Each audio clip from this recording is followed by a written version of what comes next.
Vous adorez votre vie dans votre petit village, loin de la ville. Vous aimez cette petite vie sans stress, sans bruit, sans vitesse. Mais dans cette histoire, votre vie paisible va plonger dans une histoire terrifiante. La lumière a chassé les mauvais rêves de Marion.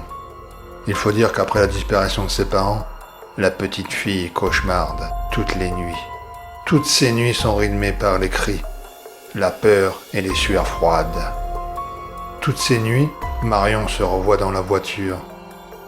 Papa et maman se disputent sur un sujet abstrait. Papa est énervé, maman crie, hurle. Marion, assise à l'arrière, pleure. Papa crie de plus en plus fort. Il ne regarde plus la route. Un camion klaxonne.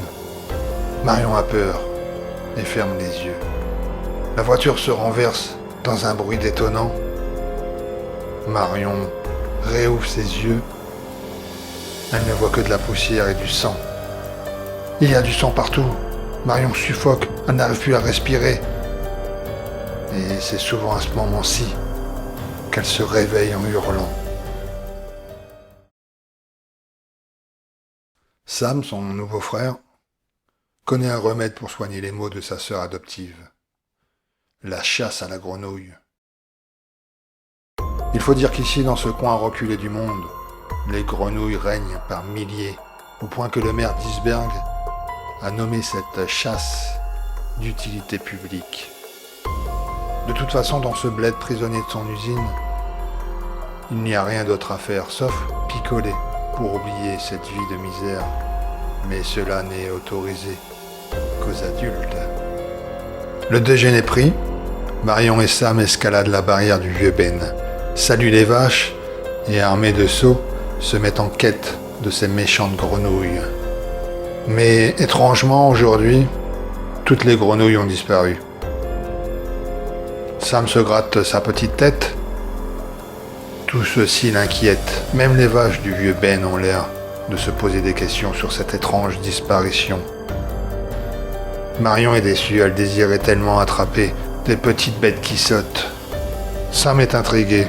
Il est né dans ce petit village où il ne se passe jamais rien. Mais une chose est sûre, c'est que depuis sa naissance, il y a toujours eu des grenouilles. Le petit garçon décide de mener l'enquête. Il escalade le petit muret, aide sa sœur et tous deux remontent la petite rivière. La petite Mario prend un visage d'enquêtrice. Arrivé au vieux pont, Marion crie victoire, les grenouilles sont ici. Sam grimace, il y a quelque chose qui cloche. Marion grimace également. Elle lève les yeux un peu plus loin, elle voit un homme. Toutes les grenouilles sont autour de lui, et ils écoutent ses paroles. Oui, cet homme parle aux grenouilles. Sam finit par lâcher la main de sa sœur et avance en direction de cet homme, en riant. Eh mon gars, si vous pensez que ces grenouilles vont vous répondre, vous vous mettez le doigt dans l'œil. L'homme ne répond pas. En tout cas, pas tout de suite. C'est un homme grand, assez sportif, âgé d'une quarantaine d'années.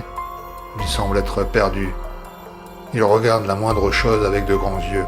On a le sentiment qu'il débarque de la Lune ou d'une autre planète. Oui, c'est bien ça. Il semble débarquer d'une autre planète. Grenouilles, c'est comme ça que tu les appelles ? Demande l'homme en levant les yeux. On les appelle comme ça car c'est comme ça qu'ils s'appellent. L'homme quitte la rivière et rejoint la terre ferme. Il cueille une fleur sauvage, la porte à ses narines et prend une longue respiration. Et ça s'appelle comment ? Une fleur, répond gravement Sam. L'homme range soigneusement la fleur sauvage dans sa poche de pantalon et s'approche des enfants.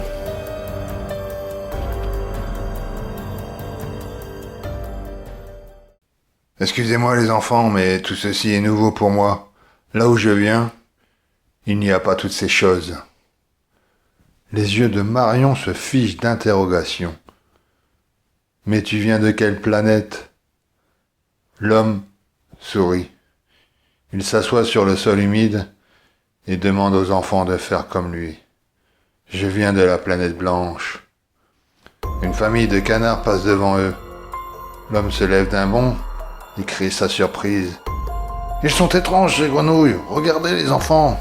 Marion et son grand frère posèrent simultanément leurs paumes de main sur leur front. Ce sont des canards. Il faut que tu retournes à l'école, monsieur. Apprends-moi. Oui, apprends-lui, confirme Sam. La petite fille gonfla ses lèvres. D'accord, mais avant, je veux une grosse glace. C'est quoi une glace? Les mains claquèrent une nouvelle fois sur les fronts des enfants. Toute la journée, les enfants répondirent aux questions simples de l'homme. Ils lui nommèrent les choses et lui expliquèrent ce que faisait un poisson ou un papillon dans la vie. Marion adorait son nouveau statut de professeur. Sam, lui, étudiait leur nouvel ami. Pour ce jeune garçon fan de science-fiction, cela ne faisait aucun doute. L'homme venait d'une planète lointaine. Sur la planète blanche, il n'y avait pas de grenouilles, pas de poissons, pas de glace. Cela devait être un monde futuriste où la nature n'est plus qu'un artifice en béton. Il commence à se faire tard et je suis fatigué, lance Marion en bâillant. C'est vrai qu'il se fait tard, et maman doit commencer à s'inquiéter. Si vous voulez, on se revoit demain, les enfants. J'aime apprendre votre monde. Ok, lança Sam en s'éloignant avec sa sœur. Mais demain, c'est toi qui réponds à mes questions. Je veux tout savoir sur ta planète. La télévision du salon éclairait un canapé vide. La mère des enfants se battait à la cuisine avec un poulet cru. Pour cette nouvelle année, elle avait pris la résolution de manger sainement et de laisser tomber la cuisine industrielle. Elle se rendit vite compte que la cuisine était d'abord un art, mais surtout que la fainéantise n'était pas invitée à la table. Elle avait tellement à faire avec ce poulet à rôtir qu'elle avait oublié les enfants. « Maman, on est rentré !» s'écria Marion en accrochant son vêtement sur le porte-manteau du hall d'entrée. « Je suis dans la cuisine, les enfants. Maman vous prépare un bon repas. »« On aurait dû rester avec notre copain » murmura Sam en entrant dans la cuisine. Patricia leva le nez de son poulet, et avant de le poser sur la table, elle envoya sa plus belle grimace à son fils. « Ce n'est pas gentil.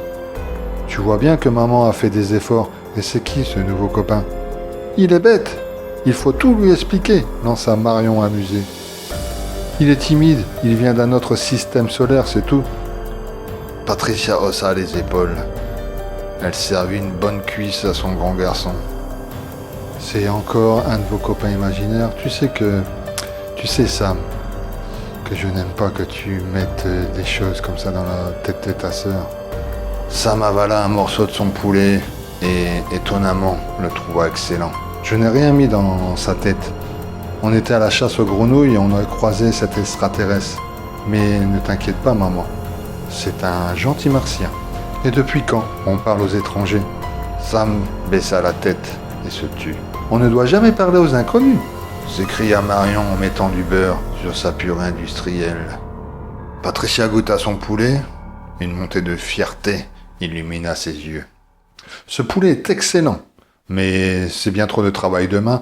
On commandera une pizza ou on ouvrira une boîte de conserve. Patricia se servit un verre d'eau du robinet. Dites-moi les enfants, demain matin allez-vous à la chasse à la grenouille ? Les enfants confirmèrent de la tête. Super, je viens avec vous. Sam grimaça. Marion posa la paume de sa main sur son front.